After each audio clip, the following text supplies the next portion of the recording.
ওয়ালাইকুম সালাম। শেষের পথে তোমাদের তো কাজে হয় না, প্রতিদিন লাগাই দিই কাজ করার জন্য, তোমাদের কাজে হয় না। খালি তোমরা আজকে মাহাজন সাহেব হচ্ছে, কালকে হচ্ছে। হ্যাঁ, এটা তো কাজ করলে হবে না। হ্যাঁ, তুমি এদিকে আসো, তুমি এদিকে আসো। তুমি কি কাজ করতে পারবা নাকি কাম বাদ দিবা?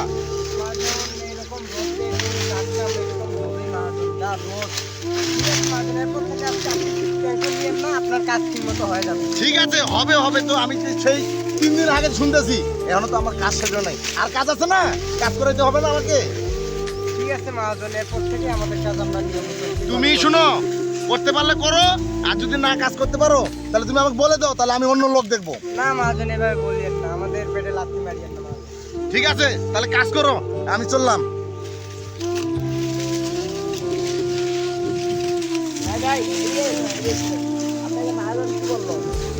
ভাই, আমরা গরিব মানুষ, এরকম রোদে একটু কম কাজ করতে মহাজন আমার দিকে যাতা বলে গালি দিচ্ছে।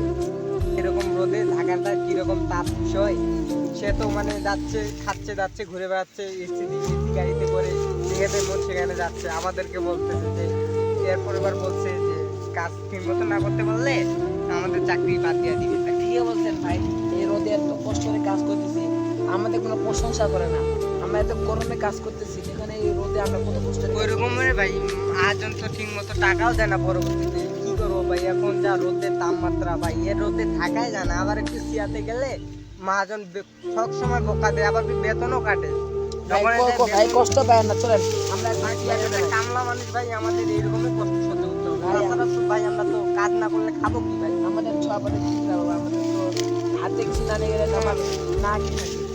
কি ভাই, কাজ করা আমাদের এটা ভাই, তো কাজ করে খাইতেই হবে। ভাই বাস্তবে এটা হতে পারে একটা কাজ, কিন্তু আজকালকার যুগে এরকম অনেক মহাজন আছে যে গরিবের কষ্ট বোঝে না ভাই, সারাদিন রোদে এইভাবে কাজ করতেছে।